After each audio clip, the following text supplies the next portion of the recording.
I've always thought that computing and network communications are two sides of the same coin. And that was, I definitely agree with that. But to move on here, I was asked to think about more of the pool side of things, like what is QED-C, where we're going with quantum technologies. And so I've broken it down, as most people do, into computing, networking, and sensing. Some computing things, we can envision some applications for power systems, aviation, medical.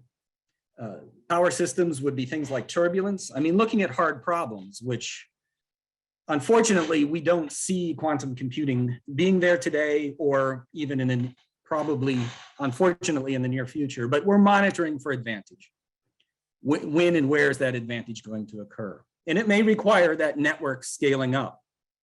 And that's precisely where we, or at least I, focus my effort, is on the networking side.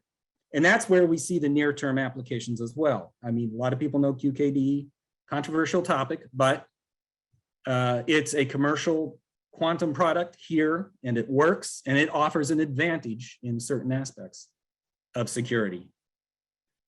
And so it's an immediate commercial use case. So we see that as a pool. And I would imagine a lot of people are buying these products to build and improve upon those types of systems. Network time synchronization is big for us, especially for things like time-sensitive networking.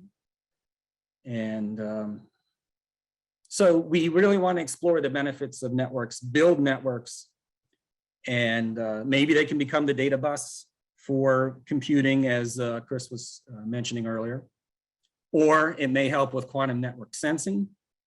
But then when we go down to network sensing, in my view, there's a pretty big blur there. I think quantum technology has always been used in sensing, whether it's quantum noise or being leveraged in more sophisticated ways, but there's nothing new there in terms of quantum per se.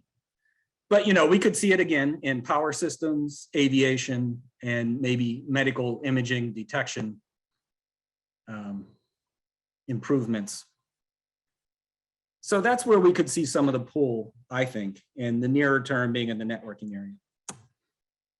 So what do we want to do with this? Or, you know, again, we want to build, like everybody else, quantum networks to distribute entanglement.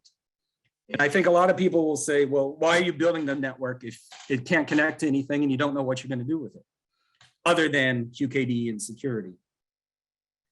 And I know other people would say, well, you know, just build it, maybe they'll come. But, you know, we oftentimes have to have a better business plan than that. But if we don't have that business plan, or that really clear idea of what people are going to do, at least make things interoperable, make things flexible, highly interoperable, and follow standards, so that in your quantum marketplace, we can easily pick and choose products, make them modular, have them communicate with each other easily. And IEEE P1913 is attempting to start to do that with the NetConf Yang, as Kay mentioned. So it could be, people can build these quantum campuses and do these very quick software-defined experiments for things.